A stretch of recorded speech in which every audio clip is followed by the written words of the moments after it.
Bu. Lepas! Ngapain Bapak ikut campur urusan saya?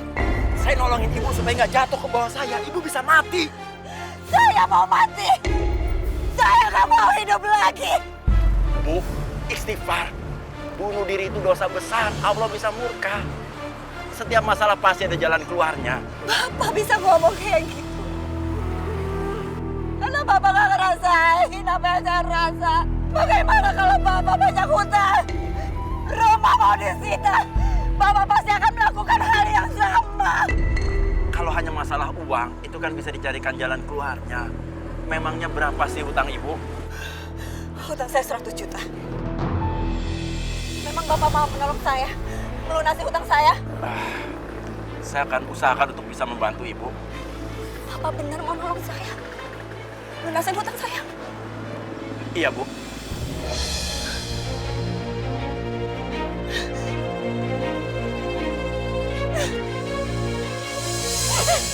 Makasih, Bapak. Makasih. Makasih, Pak. Bu. Kayak enak dilihat orang.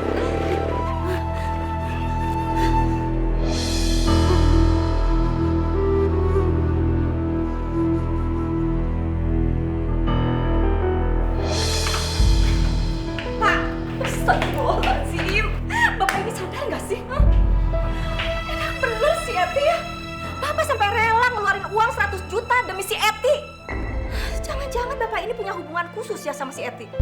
Sampai Bapak mati-matian ngebelain dia. Iya kan?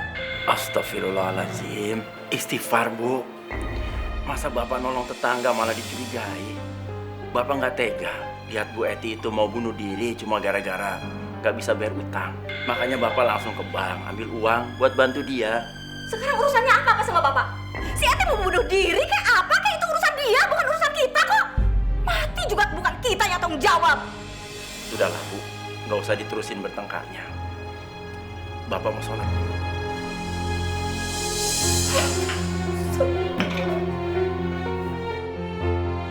Nih, modalnya saya kembalikan. Saya nggak mau ya dikatain penipu. Ambil. Ambil. Apaan, Ibu? Uang saya kurang. Bu, keuntungannya mana? Kami ini sudah 3 bulan nanam modal sama Ibu. Ih, ibu-ibu gimana sih? Nggak paham ya yang udah saya jelasin tadi pagi? Kalau mau keuntungan ya sabar.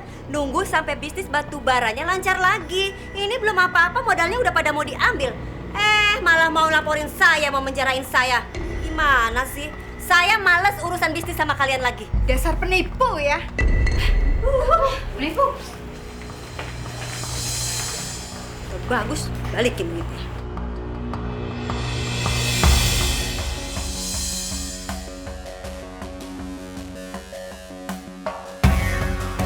Rp600.000. Tinggal 600.000. Pak Yaya pelit banget sih minjemin duit. Cuman cukup buat bayar hutang ke bank sama balikin modal ke ibu-ibu tadi. Terus buat kebutuhan aku selanjutnya gimana? Ya nggak cukup lah segini.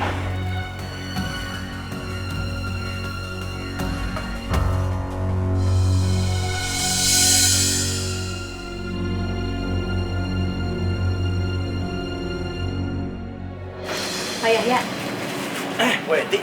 saya mau bicara.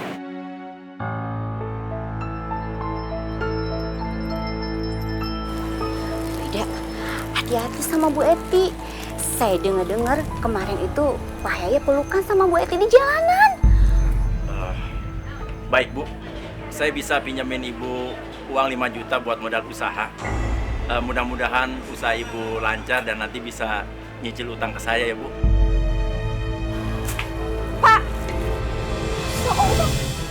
Jadi Bapak mau minjemin lagi uang Bu Eti? Ya Allah, Pak! Memangnya Bapak ini gudang uang apa?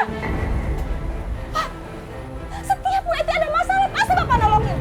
Bapak ini suaminya Bu Eti apa? Hah? Maksud Bu Ida apa sih ngomong kayak gini?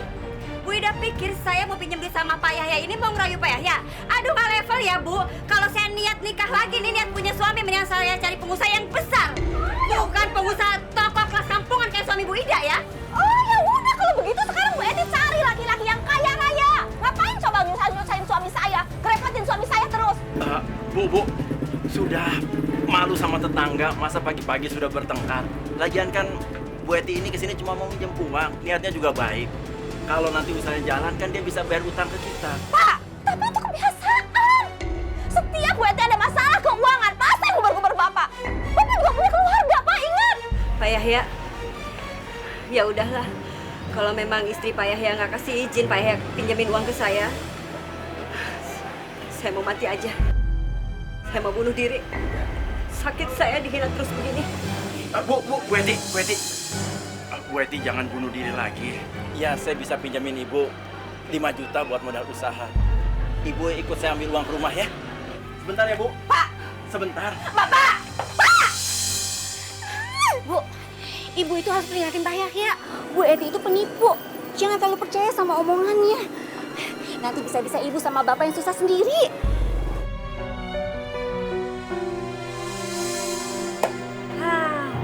Lumayan lengkap juga nih si warungku.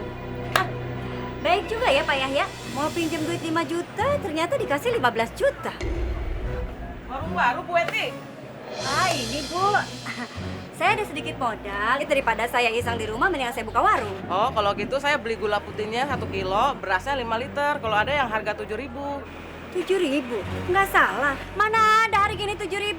Di saya beras paling murah itu 1 liter 10.000. Mahal banget.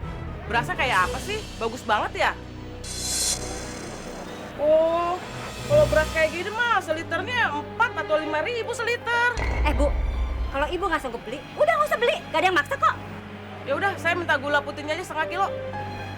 Gula putih di saya setengah kilo itu 15.000. Ih, 1 kilo aja 12.000, masa 1/2 kilo 15.000? Kalau gitu saya nggak jadi beli, mahal-mahal. Mendingan saya belanja di toko Pak Yaya, murah. Alah, emang bilang aja emang nggak punya duit, pakai ngedumel mahal segala. Emang hari gini ada yang nggak mahal? Kurang ajar juga ya Pak Yahya. Percuma aja aku dimodalin kayak gini. Ternyata dia jadi musuh terbesar warungku. Aku emang nggak bisa tinggal diam. Aku harus bertindak. Nggak bisa dibiarin.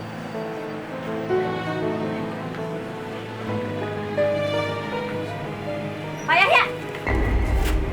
Pak Yahya jangan main motong-motong usaha saya dong. Jual sembako lebih murah dari toko saya. Gimana sih? Siapa yang mau beli ke warung saya, Pak? Soalnya mereka bilang warung saya lebih mahal dari warung Bapak. Oh, Bu Eti, toko saya kan toko grosir. Ya, saya bisa jual barang lebih murah. Karena saya ngambilnya juga lebih murah dari langganan saya. Nggak bisa gitu, Pak. Bapak itu harus kompak soal harga sama saya. Supaya pembeli nggak lari semua ke toko Bapak. Lagian nih, tuh lihat, barang-barang di toko Bapak itu lengkap. Kalau di toko saya kan terbatas, jadi saya jual lebih mahal dari Bapak. Ayo dong naikin 50%. Wah, kalau soal itu saya nggak bisa, Bu. Saya nggak berani ngambil untung lebih dari 10%. Takut dosa. Alah, udahlah. Nggak usah soalnya jadi orang. Kayak pasti masuk surga aja. Bu Eti. Bu Eti ngapain nyobain anak suami saya? Udah ditolong bukannya terima kasih. Malah marah-marah kayak begini. Udah ya, Ibu.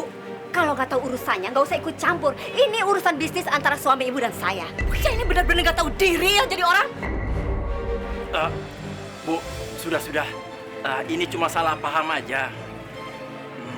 Bu Eti, gini aja deh. Gimana kalau barang-barang yang sudah Bu Eti ambil dari toko saya diskon semua. Terus nanti kalau Ibu ada perlu ngambil sembako atau apa lagi, ambil aja di sini. Saya kasih diskon juga. Pak, apaan sih? Aduh, gimana ya Pak? Saya tuh jujur, saya udah nggak punya uang lagi buat belanja di sini. Saya nggak ada pemasukan. Ya itu yang di warung saya bisa-bisa saya gunakan buat hari-hari, Pak. Ya udah, Ibu ambil aja barang-barang yang Ibu perlu. Bayarnya nanti aja. Kalau barang-barang itu sudah laku semua. Serius Pak Yahya? Iya, serius. Sebentar, Bu.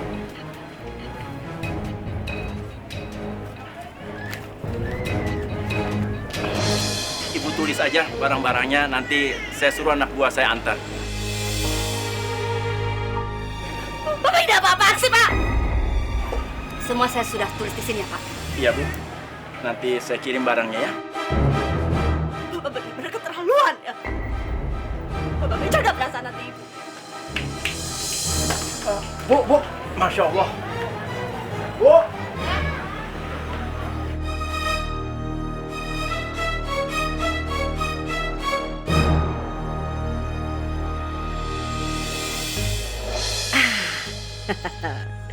Dengan cara begini nih, pasti nggak akan ada lagi yang belanja di warungnya si Payahya.